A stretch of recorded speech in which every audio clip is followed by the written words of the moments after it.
Hi, fourth graders. I'm going to be reading to you chapter 16. We take a zebra to Vegas in Percy Jackson, so I hope you all enjoy. The war god was waiting for us in the diner parking lot. Well, well, he said, you didn't get yourself killed. You knew it was a trap, I said. Aries gave me a wicked grin. Bet that crippled blacksmith was surprised when he netted a couple of stupid kids. You looked good on TV. I shoved his shield at him. You're a jerk. Annabeth and Grover caught their breath. Aries grabbed the shield and spun it in the air like pizza dough. It changed form, melting into a bulletproof vest. He slung it across his back. See that truck over there? He pointed to an 18-wheeler parked across the street from the diner. That's your ride. Take you straight to LA with one stop in Vegas. The 18-wheeler had a sign on the back, which I could read only because it was reverse printed white on black. A good combination for dyslexia. Kindness International. Humane Zoo Transport. Warning, live wild animals. I said, you're kidding. Ari snapped his fingers. The back door of the truck unlatched. Free wide west, punk. Stop complaining, and here's a little something for doing the job. He slung a blue nylon backpack off his handlebars and tossed it to me.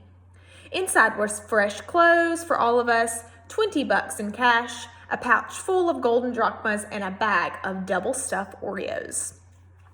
I said, I don't want your lousy... Thank you, Lord Aries, Grover interrupted, giving me his best red alert warning look. Thanks a lot. I gritted my teeth. It was probably a deadly insult to refuse something from a god, but I didn't want anything that Aries had touched. Reluctantly, I slung the backpack over my shoulder. I knew my anger was being caused by the war god's presence, but I was still itching to punch him in the nose. He reminded me of every bully I'd ever faced. Nancy Bobo Fit, Clarice, Smelly Gabe, sarcastic teachers, every jerk who'd called me stupid in school or laughed at me when I'd gotten expelled. I looked back at the diner, which had only a couple of customers now. The waitress who'd served us dinner was watching nervously out the window, like she was afraid Aries might hurt us. She dragged the fry cook out from the kitchen to see. She said something to him. He nodded, held up a little disposable camera, and snapped a picture of us. Great, I thought. We'll make the paper again tomorrow. I imagined the headline, 12-year-old outlaw beats up defenseless biker. You owe me one more thing, I told Aries, trying to keep my voice level. You promised me information about my mother. You sure you can handle the news? He kick-started his motorcycle. She's not dead. The ground seemed to spin beneath me. What do you mean? I mean, she was taken away from the Minotaur before she could die. She was turned into a shower of gold, right? That's metamorphosis, not death. She's being kept. Kept? Why?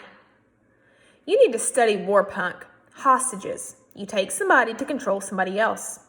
Nobody's controlling me. He laughed. Oh yeah? See you around, kid. I balled at my fist. You're pretty smug, Lord Aries, for a guy who runs from Cupid's statues. Behind his sunglasses, fire glowed. I felt a hot wind in my hair. We'll meet again, Percy Jackson. Next time you're in a fight. Watch your back. He revved his Harley, then roared off down Delancey Street. Annabeth said, that was not smart, Percy. I don't care.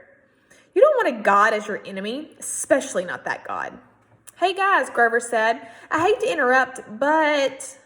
He pointed toward the diner. At the register, the last two customers were paying their check. Two men in identical black coveralls with a white logo on their backs that matched the one on the Kindness International truck. If we're taking the Zoo Express, Grover said, we need to hurry. I didn't like it, but we had no better options. Besides, I'd seen enough of Denver. We ran across the street and climbed in the back of the big rig, closing the doors behind us. The first thing that hit me was the smell. It was like the world's biggest pan of kitty litter. The trailer was dark inside until I uncapped Onychosmus. The blade cast a faint bronze light over a very sad scene. Sitting in a row of filthy metal cages were three of the most pathetic zoo animals I'd ever beheld. A zebra, a male albino lion, and some weird antelope thing I didn't know the name for. Someone had thrown the lion a sack of turnips, which he obviously didn't eat. The zebra and the antelope had each gotten a styrofoam tray of hamburger meat. The zebra's mane was matted with chewing gum, like somebody had been spitting on it in their spare time. The antelope held a stupid silver birthday balloon tied to one of his horns that read, "Over the hill." Apparently, nobody had wanted to get close enough to the lion to mess with him, but the poor thing was pacing around on soiled blankets in a space way too small for him, panting from the stuffy heat of the trailer. He had flies buzzing around his pink eyes, and his ribs showed through his white fur. "This is kindness," Grover yelled. "Humane zoo transport?" He probably would have gotten right back outside to beat up the truckers with his reed pipes, and I would have helped him. But just then the truck's engine roared to life. The trailer started shaking, and we were forced to sit down or fall down. We huddled in the corner on some mildewed feed sacks, trying to ignore the smell and the heat and the flies. Grover talked to the animals in a series of goat bleats, but they just stared at him sadly. Annabeth was in favor of breaking the cages and freeing them on the spot, but I pointed out it wouldn't do much good until the truck stopped moving. Besides, I had a feeling we might look a lot better to the lion than those turnips. I found a water jug and refilled their bowls, then used anaclosmus to drag the mismatched food out of their cages. I gave the meat to the lion and the turnips to the zebra and the antelope. Grover claimed the antelope calmed the antelope down, while Annabeth used her knife to cut the balloon off his horn. She wanted to cut the gum out of the zebra's mane too, but we decided that would be too risky with the truck bumping around. We told Grover to promise the animals we'd help them more in the morning, then we settled in for the night. Grover curled up on a turnip sack. Annabeth opened our bag of double-stuffed Oreos and nibbled on one half-heartedly. I tried to cheer myself up by concentrating on the fact that we were halfway to Los Angeles. Halfway to our destination. It was only June 14th. The solstice wasn't until the 21st. We could make it in plenty of time. On the other hand, I had no idea what to expect next. The gods kept toying with me. At least Hephaestus had the decency to be honest about it. He'd put up cameras and advertise me as entertainment. But even when the cameras weren't rolling, I had a feeling my quest was being watched. I was a source of amusement for the gods. "Hey," Annabeth said. "I'm sorry for freaking out back at the water park, Percy." "That's okay. It's just," she shuddered, "spiders." Because of the Arachne story, I guessed. She got turned into a spider for challenging your mom to a weaving contest, right? Annabeth nodded. Arachne's children have been taking revenge on the children of Athena ever since. If there's a spider within a mile of me, it'll find me. I hate the creepy little things. Anyway, I owe you. "We're a team, remember?" I said. Besides, Grover did the fancy flying. I thought he was asleep, but he mumbled from the corner. "I was pretty amazing, wasn't I?" Annabeth and I laughed. She pulled apart an Oreo, handed me half. In the iris message, did Luke really say nothing? I munched my cookie and thought about how to answer. The conversation via Rainbow had bothered me all evening. Luke said you and he go way back. He also said Grover wouldn't fail this time. Nobody would turn into a pine tree. In the dim bronze light of the sword blade, it was hard to read their expressions. Grover let out a mournful bray. "I should have told you the truth in the beginning," his voice trembled. "I thought if you knew what a failure I was, you wouldn't want me along. You were the satyr who tried to rescue Thalia, the daughter of Zeus." He nodded gloomily. "And the other two half-bloods. Thalia befriended the ones who got safely to camp." I looked at Annabeth. "That was you and Luke, wasn't it?" She put down her Oreo, uneaten. "Like you said, Percy, a 7-year-old half-blood wouldn't have made it very far alone. Athena guided me toward help. Thalia was 12. Luke was 14. They'd both run away from home, like me. They were happy to take me with them. They were amazing monster fighters, even without training. We traveled north from Virginia without any real plans, fending off monsters for about 2 weeks before Grover found us.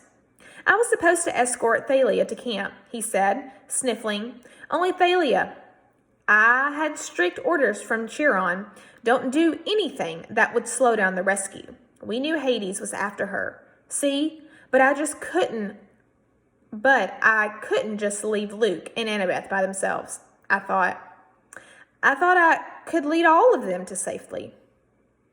It was my fault the kindly ones caught up with us. I froze. I got scared on the way back to camp and took some wrong turns.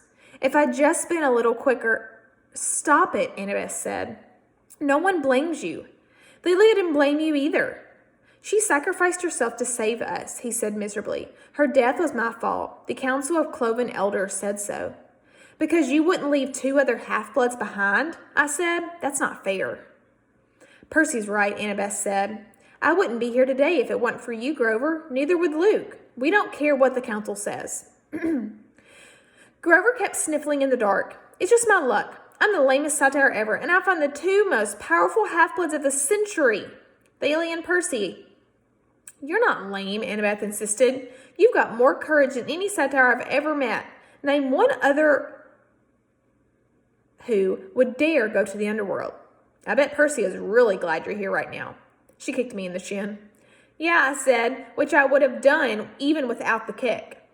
It's not luck that you found Thalia and me, Grover. You've got the best heart of any satyr. You're a natural searcher. That's why you'll be the one who finds Pan. I heard a deep, satisfied sigh. I waited for Grover to say something, but his breathing only got heavier. When the sound turned to snoring, I realized he'd fallen asleep. How does he do that? I marveled. I don't know, Annabeth said, but that was really a nice thing you told him. I meant it. We rode in silence for a few miles, bumping around on the feed sacks. The zebra munched a turnip. The lion licked the last of the hamburger meat off his lips and looked at me hopefully. Annabeth rubbed her necklace like she was thinking deep, strategic thoughts. That pine tree bead, I said, is that from your first year? She looked. She hadn't realized what she was doing. Yeah, she said. Every August, the counselors pick the most important event of the summer, and they painted on that year's beads. I've got Thalia's pine tree, a Greek trimine on fire, a centaur in a prom dress. Now that was a weird summer. And the college ring is your father's? That's none of your... She stopped herself. Yeah, it is. You don't have to tell me. No, it's okay. She took a shaky breath. My dad sent it to me folded up in a letter 2 summers ago. The ring was like his main keepsake from Athena. He wouldn't have gotten through his doctorate program at Harvard without her. That's a long story. Anyway, he said he wanted me to have it. He apologized for being a jerk and said he loved me and missed me. He wanted me to come home and live with him. That doesn't sound so bad. Yeah, well, the problem was I believed him. I tried to go home for that school year, but my stepmom was the same as ever. She didn't want her kids put in danger by living with a freak. Monsters attacked. We argued. Monsters attacked. We argued. I didn't even make it through winter break. I called Chiron and came right back to Camp Half-Blood. You think you'll ever try living with your dad again? She wouldn't meet my eyes. Please, I'm not into self-inflicted pain. You shouldn't give it up, I told her. You should write him a letter or something. Thanks for the advice, she said coldly, but my father's made his choice about who he wants to live with. We passed another few miles of silence. So if the gods fight, I said, will things line up the way they did with the Trojan War? Will it be Athena versus Poseidon? She put her head against the backpack Ares had given us and closed her eyes. I don't know what my mom will do. I just know I'll fight next to you. Why? Because you're my friend, seaweed brain. Any more stupid questions? I couldn't think of an answer for that. Fortunately, I didn't have to. Annabeth was asleep. I had trouble following her example, with Grover snoring and an albino lion staring hungrily at me. But even eventually, I closed my eyes. My nightmare started out as something I'd dreamed a million times before. I was being forced to take a standardized test while wearing a straight jacket. All the other kids were going out to recess, and the teacher kept saying, "Come on, Percy, you're not stupid, are you? Pick up your pencil." Then the dream strayed from the usual. I looked over at the next desk and saw a girl sitting there, also wearing a straight jacket. She was my age, with unruly black punk-style hair, dark eyeliner around her stormy green eyes, and freckles across her nose. Somehow, I knew who she was. She was Thalia, daughter of Zeus.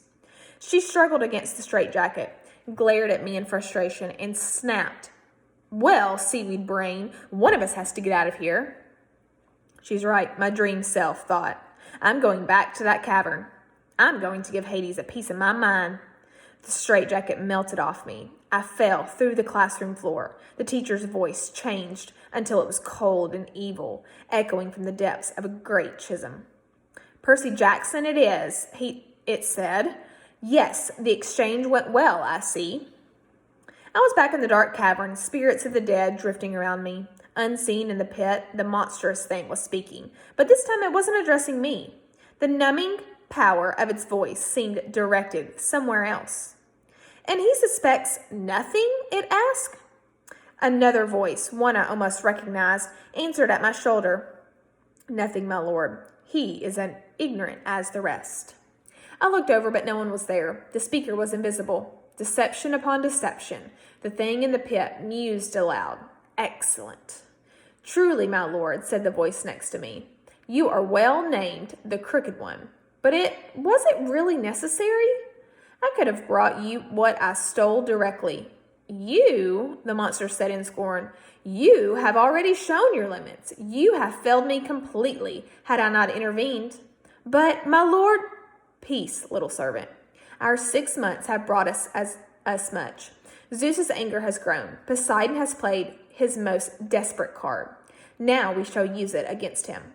Shortly you shall have the reward you wish and your revenge, as soon as both items are delivered into my hands. But wait, he is here. What? The invisible servant suddenly sounded tense. You summoned him, my lord? No, the full force of the monster's attention was now pouring over me, freezing me in place. Blast his father's blood. He is too changeable, too unpredictable. The boy brought himself hither. Impossible, the servant cried. For a weakling such as you, perhaps, the voice snarled. Then its cold power turned back on me. So, you wish to dream of your quest, young half-blood. Then I will oblige. The scene changed. I was standing in a vast throne room with black marble walls and bronze floor. The empty, horrid throne was made from human bones fused together, standing. At the foot of the dais was my mother, frozen in simmering golden light, her arms outstretched.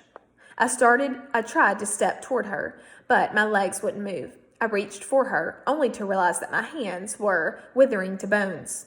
Grinning skeletons in Greek armor crowded around me, draping me with silk robes, withering my head with laurels that smoked with shimmering poison burning into my scalp. The evil voice began to laugh. Hail the conquering hero! I woke with a start.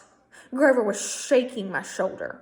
The truck stopped, he said. We think they're coming to check on the animals. Hide, Annabeth hissed. She made it easy. She just put on her magic cape and disappeared. Grover and I had to dive behind feed sacks and hope we looked like turnips. The trailer doors creaked open. Sunlight and heat poured in. Man, one of the trailers said, waving his hand in front of his ugly nose. I wish I hauled appliances. He climbed inside and poured some water from a jug into the animal's dishes. You hot, big boy? He asked the lion, then splashed the rest of the bucket right in the lion's face. The lion roared in indignation. Yeah, the man said. Next to me, under the turnip sacks, Grover tensed. For a peace-loving herbivore, he looked downright murderous.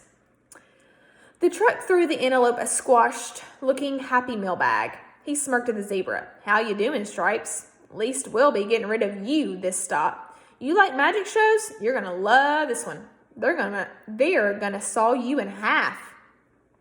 The zebra, wide-eyed with fear, looked straight at me. There was no sound, but as clear as day, I heard it say, Free me, Lord, please. I was too stunned to react. There was a loud knock, knock, knock on the side of the trailer. The trucker inside with us yelled, What do you want, Eddie? A voice outside, it must have been Eddie's, shouted back, Maurice, what'd you say? What are you banging for? Knock, knock, knock. Outside, Eddie yelled, What banging? Our guy Maurice rolled his eyes and went back outside, cursing at Eddie for being an idiot. A second later, Annabeth appeared next to me. She must have done the banging to get Maurice out of the trailer. She said, This transport business can't be legal. No kidding. Grover said. He paused, as if listening. The lion says these guys are animal smugglers. That's right, the zebra's voice said in my mind. We've got to free them, Grover said. He and Annabeth both looked at me, waiting for my lead. I'd heard the zebra talk, but not the lion. Why? Maybe it was another learning disability. I could only understand zebras? Then I thought, horses. What had Annabeth said about Poseidon creating horses? Was a zebra close enough to a horse? Was that why I could understand it? The zebra said, "Open my cage, Lord, please. I'll be fine after that." Outside, Eddie and Maurice were still yelling at each other, but I knew they'd be coming inside to torment the animals again in a minute. I grabbed Riptide and slashed the lock off the zebra's cage. The zebra burst out. It turned to me and bowed. "Thank you, Lord." Grover held up his hands and said something to the zebra in goat talk, like a blessing. Just as Maurice was poking his head back inside to check out the noise, the zebra leaped over him and into the street. There was yelling and screaming, cars honking. We rushed to the doors of the trailer in time to see the zebra galloping down a wide boulevard lined with hotels and casinos and neon signs. We just released a zebra in Las Vegas. Maurice and Eddie ran after it with a few policemen running after them, shouting, "Hey, you need a permit for that." "Now would be a good time to leave," Annabeth said. "The other animals first," Grover said. I cut the locks with my sword. Grover raised his hands and spoke the same goat blessing he'd used for the zebra. "Good luck," I told the animals. The antelope and the lion burst out of their cages and went off together into the streets. Some tourists screamed. Most just backed off and took pictures, probably thinking it was some kind of stunt by one of the casinos. "Will the animals be okay?" I asked Grover. "I mean, the desert and all." "Don't worry," he said. "I placed a satire sanctuary on them." Meaning they'll reach the wilds safely, he said. "They'll find water, food, shade, whatever they need until they find a safe place to live." "Why can't you place a blessing like that on us?" I asked. "It only works on wild animals." "So it would only affect Percy," Annabeth reasoned. "Hey," I protested. "Kidding," she said. "Come on, let's get out of this filthy truck." We stumbled out into the desert afternoon. It was 110 degrees easy, and we must have looked like deep-fried vagrants, but everybody who was too interested in the wild animals to pay us much attention. We passed the Monte Carlo and the MGM. We passed pyramids, a pirate ship, and the Statue of Liberty, which was a pretty small replica, but still made me homesick. I wasn't sure what we were looking for. Maybe just a place to get out of the heat for a few minutes? Find a sandwich and a glass of lemonade? Make a new plan for getting west? We must have taken a wrong turn because we found ourselves at a dead end, standing in front of the Lotus Hotel and Casino. The entrance was a huge neon flower, the petals lighting up and blinking. No one was going in or out, but the glittering chrome doors were open, spilling out air conditioning that smelled like flowers. Lotus blossom, maybe. I'd never smelled one, so I wasn't sure. The doorman smiled at us. "Hey, kids, you look tired. Do you want to come in and sit down?" I learned to be suspicious the last week or so. I figured anybody might be a monster or a god. You just couldn't tell. But this guy was normal. One look at him and I could see. Besides, I was so relieved to hear somebody who sounded sympathetic that I nodded and said, "We'd love to come inside." Inside, we took one look around, and Grover said, "Whoa." The whole lobby was a giant game room, and I'm not talking about cheesy old Pac-Man games or slot machines. There was an indoor water slide snaking around the glass elevator, which went straight up at least 40 floors. There was a climbing wall on the side of one building and an indoor bungee jumping bridge. There were virtual reality suites with working laser guns and hundreds of video games, each one the size of a widescreen TV. Basically, you name it, this place had it all. There were a few other kids playing, but not that many. No waiting for any of the games. There were waitresses and snack bars all around, serving every kind of food you could imagine. "Hey," a bellhop said. At least I guessed he was a bellhop. He wore a white and yellow Hawaiian shirt with Lotus designs and shorts and flip-flops. "Welcome to the Lotus Casino. Here's your room key." I stammered, but... No, he said, laughing. "The bill's taken care of. No extra charges, no tips. Just go on up to the top floor, room 4001. If you need anything like extra bubbles for the hot tub or skeet targets for the shooting range or whatever, just call the front desk. Here are your Lotus Cash cards. They work in the restaurants and on all the games and the rides. He handed us each a green plastic credit card. I knew there must have been a mistake. Obviously, he thought we were some millionaire's kids.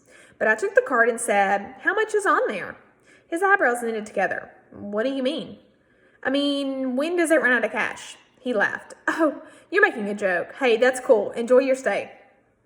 We took the elevator upstairs and checked out our room. It was a suite with 3 separate bedrooms and a bar stocked with candy, sodas, and chips. A hotline to room service, fluffy towels and water beds with feather pillows, a big screen television with satellite and high-speed internet.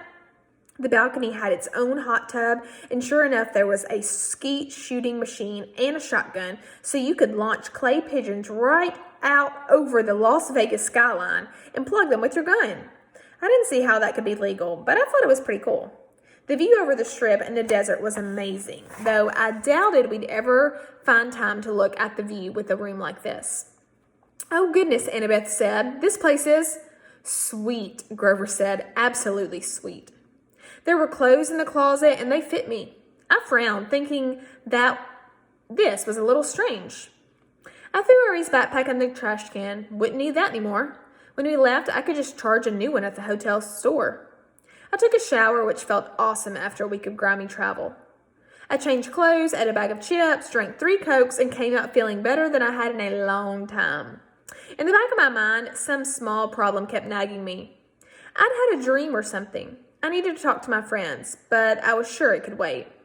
I came out of the bedroom and found that Annabeth and Grover had also showered and changed clothes. Grover was eating potato chips to his heart's content, while Annabeth cranked up the National Geographic channel. "All these stations," I told her, "and you turn on National Geographic? Are you insane?" "It's interesting." "I feel good," Grover said. "I love this place." Without even realizing it, the wings sprouted out of his shoes and lifted him a foot off the ground, then back down again. "So what now?" Annabeth said. "Sleep?" Grover and I looked at each other and grinned. We both held up our green plastic Lotus Cash cards. "Playtime," I said. I couldn't remember the last time I had so much fun. I came from a relatively poor family. Our idea of a splurge was eating at Burger King and renting a 5-star Vegas hotel. Forget it. I bungee jumped the lobby 5 or 6 times, did the water slide, snowboarded the artificial ski slope, and played virtual reality laser tag and FBI sharpshooter. I saw Grover a few times going from game to game. He really liked the reverse hunter thing, where the deer go out and shoot the rednecks. I saw Annabeth playing trivia games and other brainiac stuff. They had this huge 3D sim game where you build your own city and you could actually see the holographic buildings rise on the display board. I didn't think much of it, but Annabeth loved it. I'm not sure when I first realized something was wrong. Probably it was when I noticed the guy standing next to me at VR sharpshooters. He was about 13, I guess, but his clothes were weird.